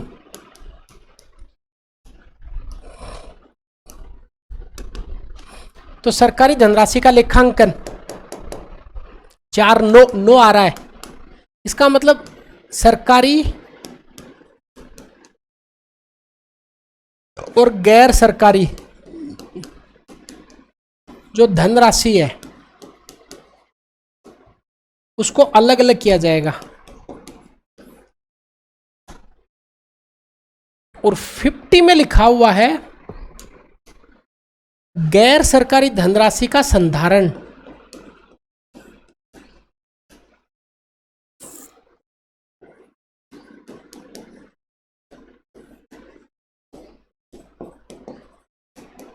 ये लो, इसका मतलब अकाउंटिंग की बात 48 में, 49 में लिखा कि सरकारी और गैर सरकारी धनराशि है इसको अलग अलग किया जाएगा।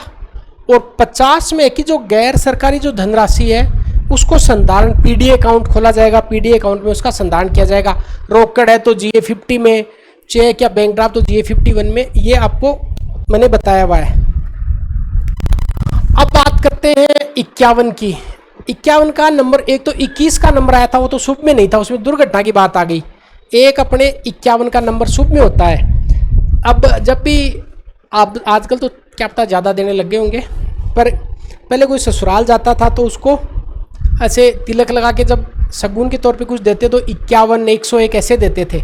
51 रुपये आपको नकद मिलते थे। तो नकद का बात 51 में लिखी गई है और रोकड़ की बात कहाँ पे? 43 में लिखी गई है।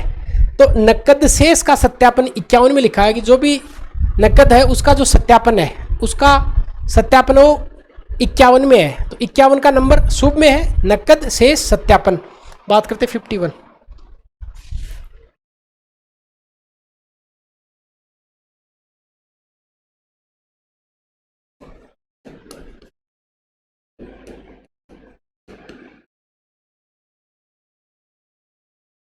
तो आपको कोई पूछे कि नकद शेष का सत्यापन, जो भी नकद राशि है, तो बोले 51 में नकद की बात है, 51 रुपये नकद दिए उनको, याद रखना। 52 में है दो, क्या दो? सुरक्षा दो। तो नकद की सुरक्षा करनी है 2 में, तो 52 में सुरक्षा है। तो 52 याद रखिए, नकद की सुरक्षा याद। अभी अच्छा 50 तक याद करने की बात थी क्या? चलो कर लेते, वापस याद कर लेते। चलो ये लो, अब 5 से तो बोर हो गए होंगे। चलो मैं फटाफट लिखता हूँ, आप बोलते जाएंगे, मैं बोलूंगा नहीं। 5, 6, 7, 8, 9, 10 फटाफट बताओ। प्राप्ति, जमा, दायित्व, भुगतान, 9 औचित्य, वे, आंतरिक, विलंब नहीं, रजिस्टर, हस्ताक्षर, विभागीय, खतरा ऑडिट रिपोर्ट, संविदा की बात, संविदा शर्तों की बात, हानि की बात, दुर्घटना की बात, उत्तरदायित्व की बात, 2-3, अपलेखन की बात, नियंत्रण की बात, अधिकारियों के उत्तरदायित्व है, प्रत्यायोजन। 27 में क्या करेंगे? सताएंगे प्राप्ति, लेखों का सारांश, विभागीय विनियम। 31 प्राप्ति, वास्तविक प्राप्ति, वित्त विभाग को बताया जाएगा। भूमि भवन, भूमि भवन किराया वसूली, 3-5 में जुर्माना, 36 में राजस्व की बात है, 37 में विविध मांग है, 38 में आपको ordinary माफी करनी है,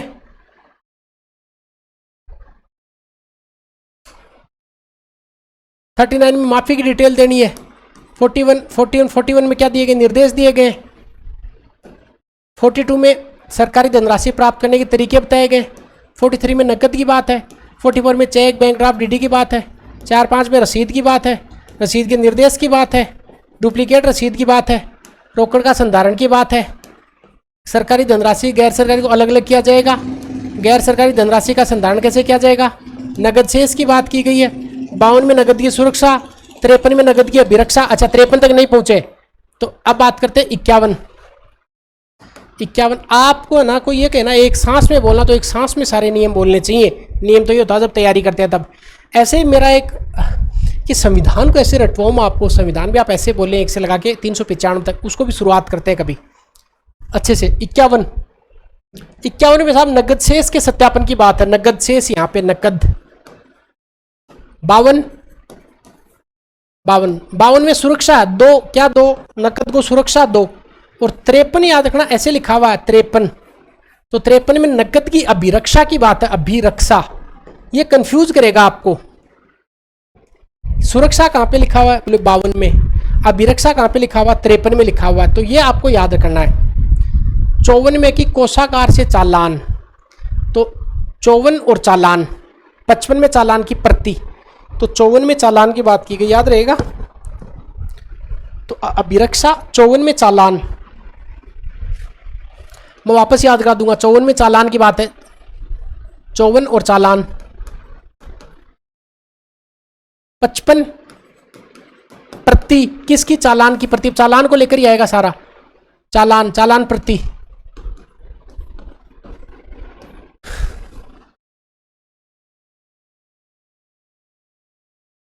51 नकद, 52 नगद की सुरक्षा, 53 अभिरक्षा, 54 चालान, 55 चालान की प्रति, 56 तुम जैसे 56 घूमते हैं, हम चालान पर किसी दूसरे से हस्ताक्षर करा लेंगे, इसका मतलब चालान पर विभागीय अधिकारियों के हस्ताक्षर 56 में है, तो 55 में प्रति है, 56 में चालान पर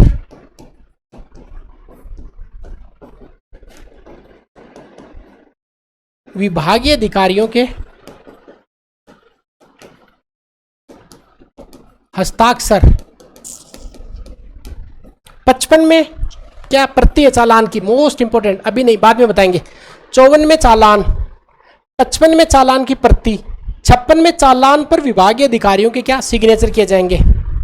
57 में 58 की क्रांति विशेष लोग आए, 57 में चालान के विशेष प्रपत्र है, 56 तुम जैसे 56 घूमते हैं, हम किसी और से साइन करवा लेंगे, तो क्या बताएंगे। 54 से 54 से चालान शुरू होता है, 55 प्रति, 56 विभागीय अधिकारियों के हस्ताक्षर, 57 चालान के विशेष प्रपत्र, क्योंकि 1857 की क्रांति में विशेष लोग आए थे। 58 भुगतान के लिए प्राप्ति का सीधा उपयोग नहीं होगा, जो मान लो पुलिस कांस्टेबल है, उन्होंने चालान बनाया 200 रुपये का, और फिर ऑफिस से फ़ोन आ गया कि एक रिम बैंड लेके आनी है वाइट पेपर की, तो वो ऐसा थोड़ी चालान वाले पैसे से रिम ले आएगा और बोल देगा सर ये तो खर्च मैंने विभाग के लिए करें ना। 58 में वो उनको सीधा आप उपयोग नहीं कर सकते, तो प्राप्ति का आप वैसे भी 58 साल का व्यक्ति हो जाता है, उसको जो तनख्वाह मिलती है सीधा उपयोग नहीं करेगा, पहले घर पे ला के देगा। तो 58 में लिखा हुआ है, 57 देखो पहले, 57 मैं याद करवा दूंगा, चिंता नहीं करें। 57 चालान के विशेष प्रपत्र, स्पेशल फॉर्मेट ऑफ चालान। 58 सीधा उपयोग नहीं, मतलब प्राप्ति का भुगतान के रूप में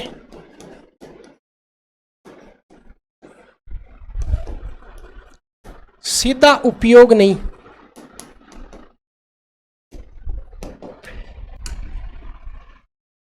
अब बात करते हैं 59 की, कोषागार से अंक मिलान, कोषागार से अंक मिलान, इसका मतलब है कि जो भी अमाउंट आपको प्राप्त हुआ 5/9 में कोषागार से क्या किया जाएगा, अंक मिलान किया जाएगा। और 60 में एक केशियर के उत्तरदायित्व, 60 साल का हो जाता है उसके उत्तरदायित्व बढ़ जाते हैं, तो 60 में लिखा हुआ केशियर या राशि प्राप्त करने वाले के उत्तरदायित्व है, तो 60 में उत्तरदायित्व की बात है। अभी याद करवाता हूं, 60 साल का व्यक्ति है, वो अगर कैश लेगा, कैशियर, उसके उत्तरदायित्व बढ़ जाएंगे। तो केशियर उत्तरदायित्व कहां पे लिखे हुए हैं, यहाँ पे याद करो। 50 से नहीं, 50 तो ठीक है, 51 भी आ रहा है, 51 से याद कर लेते हैं। 51, 52, 53, 54, 55, 56, 57, 58, 59, 60। 51 में क्या बताओ, नकद। 2 में क्या आ रहा है, नकद की सुरक्षा 2, तो सुरक्षा।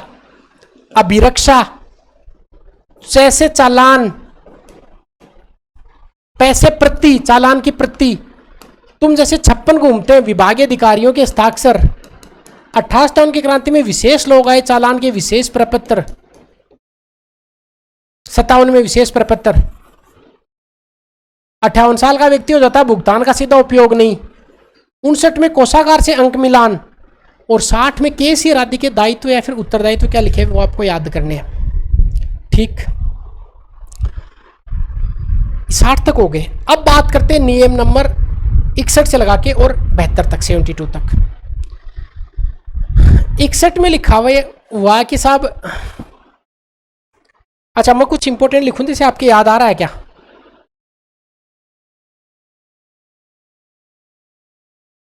पूरा ही बता दें क्या?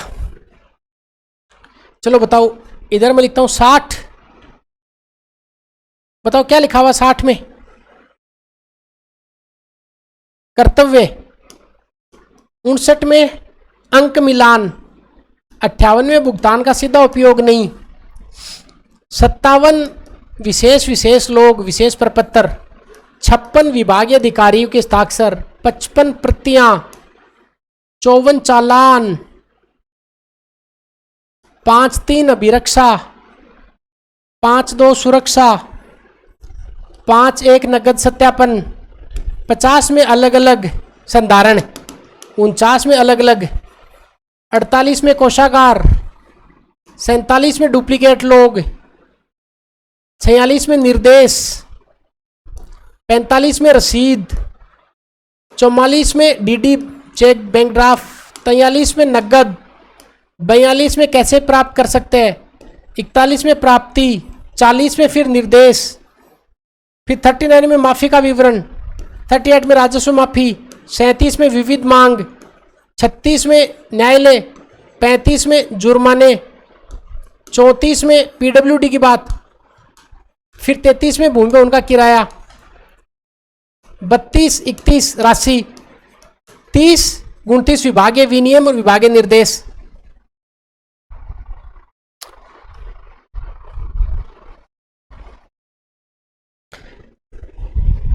मेरे हिसाब से 61 तक आपने देखा होगा। आपको अगर 50 रूल याद हो गए इतनी देर में तो बड़ी बात है। अब बात करते हैं 61 से, 61 से 61।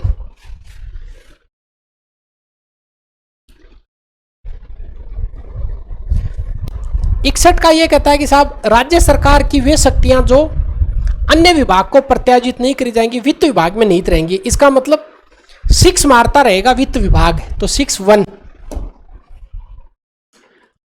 वित्त विभाग की शक्ति।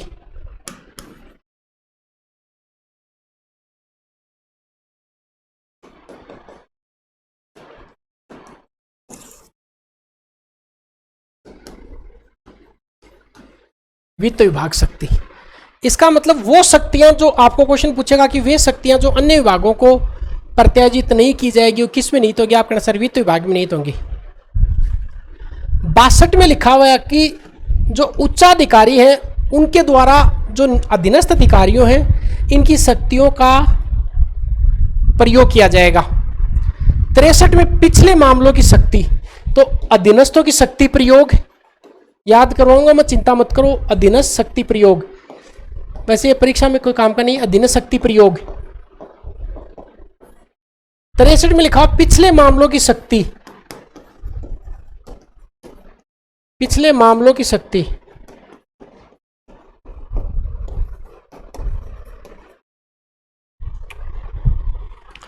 सिक्सटी 64 में लिखा हुआ कि अपने पद के साथ में अगर अतिरिक्त पद का करते हुए दे दिया जाए तो वहां कहां छक्का चौका और लगा सकते हैं। तो अपने पद के साथ में अन्य पद के दायित्व है। यहां तो नीचे वाले के 62 में क्या लिखा हुआ है कि एक उच्चाधिकारी अपने अधीनस्थ की शक्तियों का प्रयोग, और 64 में लिखा हुआ है कि एक प्राधिकारी को अपने पद के साथ अन्य पद के दायित्व है देना। याद रहेगा।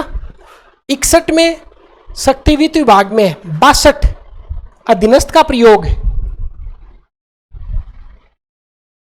63 पिछला मामला, 6 के पीछे 3 आता है, देखो 6 3 3 6 मतलब पिछला पिछला याद करना। पिछला मामला 63 में है, जो बात 62 में उसका थोड़ा सा अलग वर्जन 64 में है, अपने पद के साथ में अन्य पद के दायित्वों को देना। 65 में भूमि है, भवन है आदि का, भूमि भवन आदि से संबंधित रियायत। तो 65 में 1965 की लड़ाई हुई, लड़ाई में जीते उनको बहुत सारी भूमि दी, भवन दिया, उनको रियायत दी। तो 65 में है भूमि भवन, भूमि भवन से संबंधित, ये बात है 65 में। जो बात 23 में लिखी गई थी वो बात 66 में लिखी गई है। तो क्या थी 23 में? 2-3 हानियां थी, 2-3 हानियों का अपलेखन करना था। 3 दूना 6 6। 66 में हानियों का अपलेखन।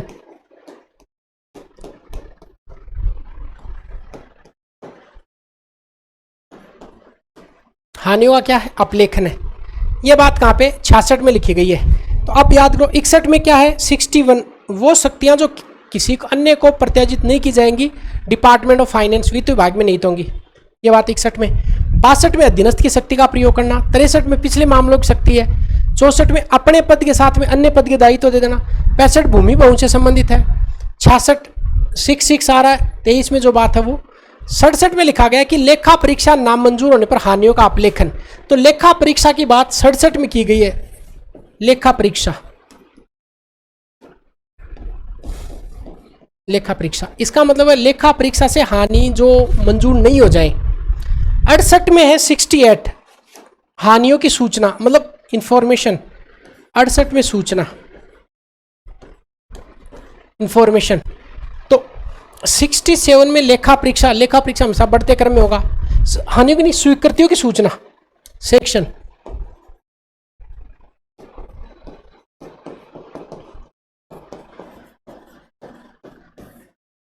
स्वीकृतियों की सूचना, इंफॉर्मेशन दी जाएगी।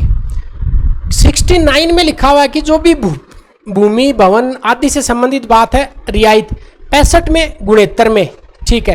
तो भूमि भवन से संबंधित बात वापस किस में की गई है? 69 में।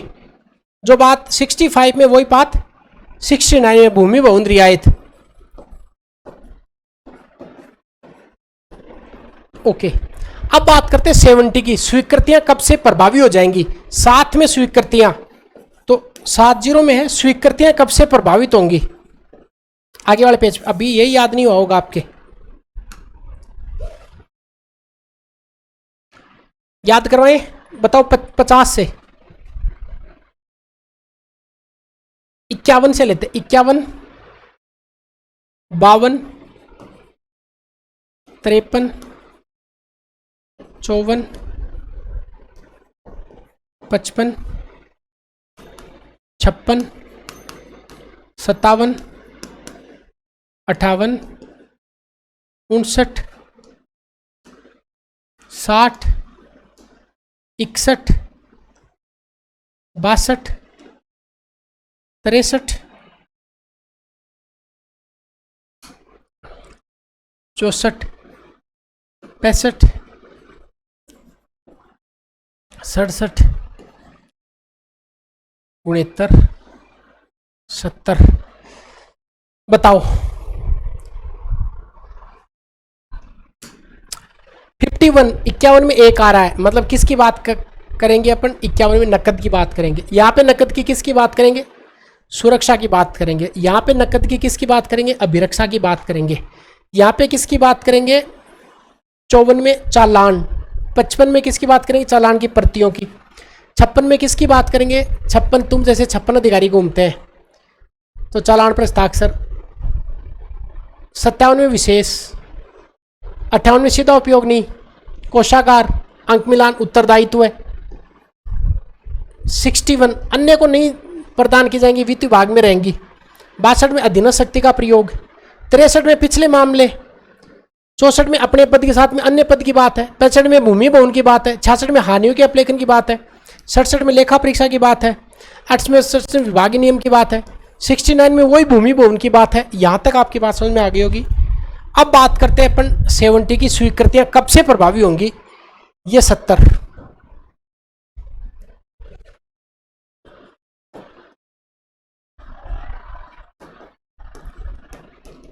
स्वीकृतियां कब से प्रभावी होंगी। यहां पे लिखा हो जो भी सैंक्शन है, सैंक्शन को कब से प्रभावी माना जाएगा। तो या तो जिस दिन जारी हो जाएंगी उस दिन से, या कोई विशेष तिथि उसमें डाल दी उस दिन से स्वीकृतियां प्रभावी हो जाएंगी। 71 में भूतलक्षी स्वीकृतियां लिखी हुई हैं तो 71 71 भूतलक्षी स्वीकृतियां।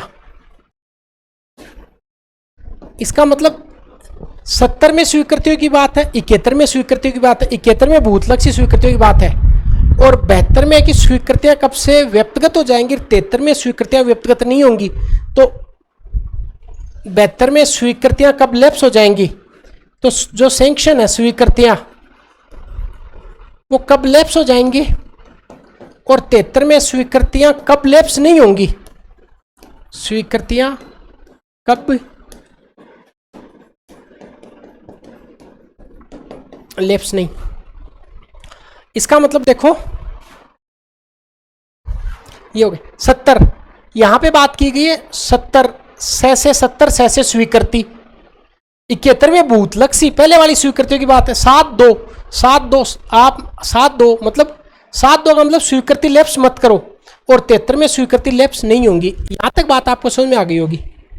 ये अपना हो गया 73 तक। सेल चेंज कर लेते हैं 2 मिनट ब्रेक करके और उसके बाद में आगे लेंगे 74 से कंटिन्यू 293 तक की धाराएं। बीच में सिलेबस में कुछ धाराएं है नहीं तो अपन को लगभग 50 धारा और अपन को कवर करनी है। मिलते हैं थोड़ी देर के बाद में। 2 मिनट आप भी रेस्ट कर लीजिए, इतना याद हुआ तो आप लोगों के। ठीक है, चलिए।